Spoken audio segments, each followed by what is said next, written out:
What?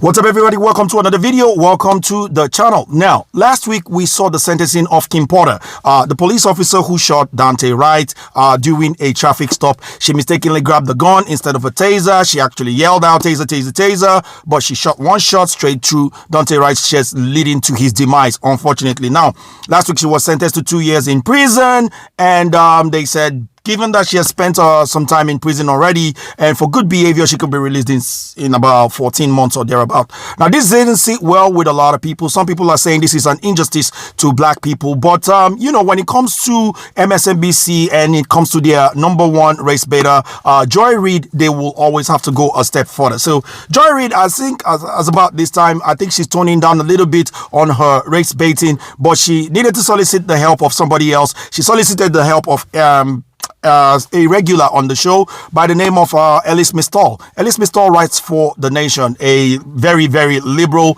publication outlet. And Elie Mystal had a few things to say, but I really want to address one particular thing that he had to say, because Elie Mystal says that America hates black people. And I have a few things to say about that. So I'm going to play you a clip, a really short one this time around, because I don't want to spend too much time on this. And yeah, I'll get back to you with my own comments or my own thoughts. Please feel free to leave your thoughts in the comment section below, and also don't forget to smash that like button on this video, because it's massively important, and I sincerely do appreciate it. Now, without further ado, let's check out that clip now, shall we? Joy, this country hates us. This country hates black people. This country hates black people. This country hates black people, and we know it. We talk about it. We joke about it. We know what we're up against.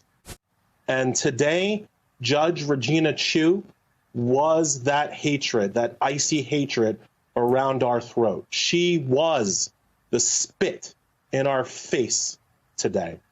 People were like, oh, she made a mistake. The Potter made a mistake. Yeah, we have a sentencing guideline for this kind of mistake. It's called 6 to 8 years. Why did she get 2 years? Somebody needs to answer me why she got 2 years. And of course, we all know why she got 2 years. Let me guess. White tears. Yeah, because she was crying white. That's why she got 2 years, and not the 6 to 8 years that her crime cried out for. You know, Judge Chu wants us to look at things through Potter's eyes. I say no. No. I will look at things through Daunte Wright's eyes. You mean those eyes?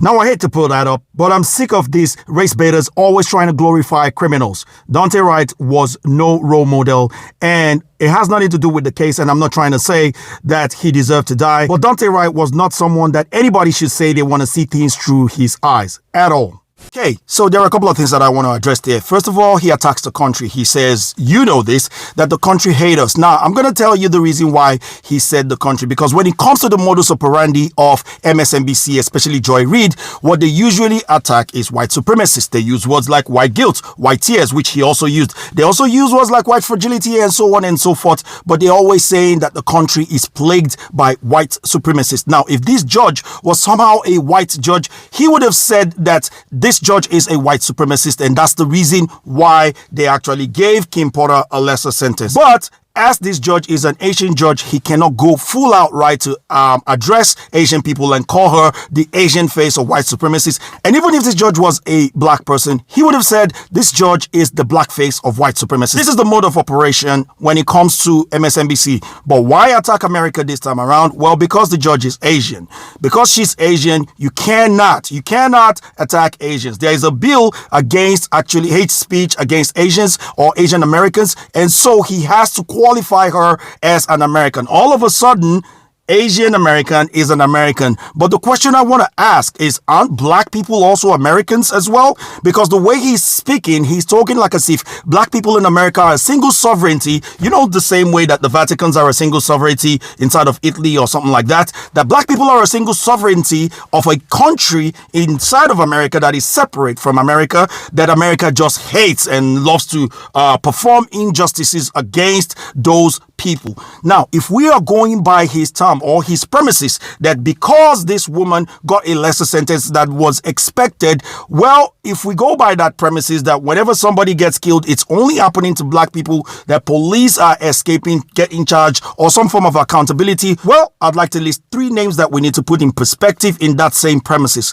First name, Tony Timper. Tony Timper died the exact same way as George Floyd. 5 police officers were kneeling on him, not even 4.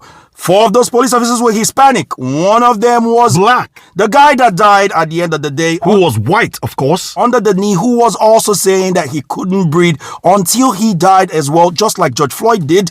None of the police officers even got as much as a suspension for that death. Where is that accountability? America hates black people. Well, based on this, America certainly despises white people.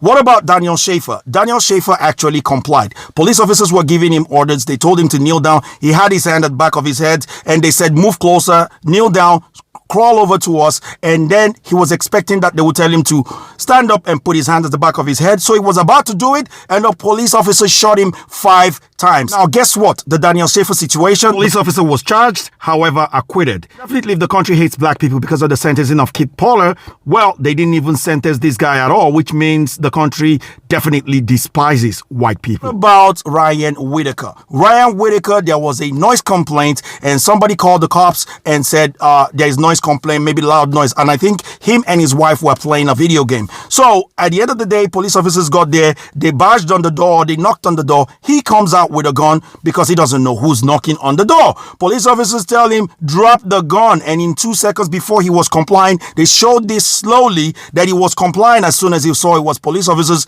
he got shot. Now, this happened in 2020. And last year, that police officer didn't get as much as a single day in jail, but was reinstated for pension. They reinstated the police officer. Where is the anger? Where is the outrage about these people? So, given these 3 cases alone, and there is a multitude of cases like this with police officers getting away or maybe not being charged as a result of shooting someone, not only black people, but this happens to white people as well. So if we go by his premises that these people, they hate, that the country hates black people because Kim Porter is actually serving 2 years in prison, and we know what's his name, Derek Chauvin, is definitely serving multiple years in prison at the moment. If we're going by this premises, then that means that America also hates white people as well.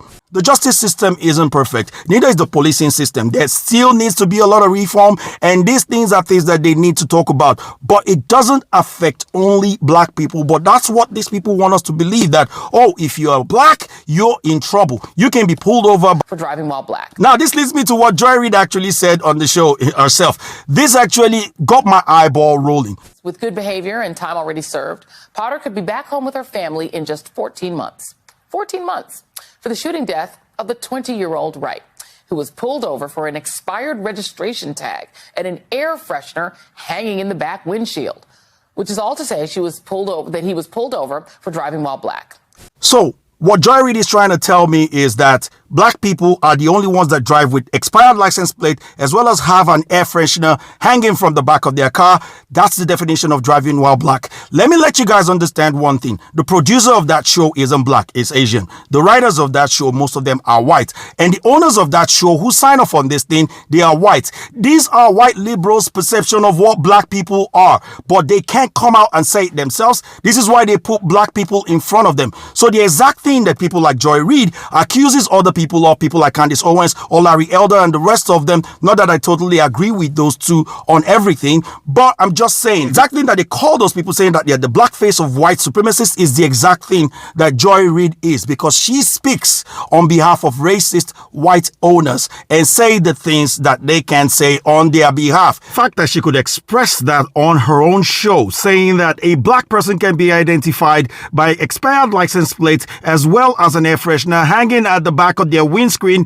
is now the definition of driving while black, means that she is expressing the same old soft bigotry of low expectation, or I'd even say a bigotry of no expectation. Before I jump off, I just want to say this. Elie Mystal is out here trying to pull this fake outrage, acting like for it to be true justice, she needs to spend 6 years to 8 years in prison. Well, to me, 6 to 8 years in prison is a guideline. Second of all, she made a mistake and everybody knows that. Even in the court of law, the prosecutors agreed that she made a mistake. Everybody knows it's a mistake. And the charges that she was charged, it is very difficult to prove them. I'm not going to go into all that, but it's very difficult to prove manslaughter in the first degree and in the second degree the way that they charged her. It wasn't really fully proved, and this judge knew that. So she used her own discretion to actually give this lady a punishment that she felt is befitting. And I feel like because she made a mistake, and it's a grievous mistake, yeah, she should have been, there should be some level of accountability. But finally, when it comes to that particular case, I think it should have been in civil court case. And I think the state should have gotten the brunt of that particular case. They should have got the brunt of the accountability, because it is the state's fault for putting someone on the street who's not actually capable in handling dangerous situations like that. It is not Kim Porter's fault. It is the fault of the assessing officers that think that Kim Porter could have been able to do the job. And so they should have gotten the brunt of this, and they should be paying through their wazoo to actually compensate Daunte Wright's family for this particular situation. This is where I stand, and like I said, the justice system isn't perfect. It's not perfect anywhere in the world. It's not perfect in America, and it is not because America hates black people. It's impossible, because black people are Americans, and to say America hates black people means America hates America, which I don't know if that's a possibility. But let me know what you think about this in the comment section below. I want to thank you guys for watching this video. Woo, it's getting hot in here. I hope you guys enjoyed this one. If you did, please feel free to like, share, comment, subscribe, ding that bell for notification. Let me know what you think about everything in that comment section below, and I'll see you guys on the next video. Take care, peace, and Saya's out of here. Catch you guys on the next one. Bye bye now.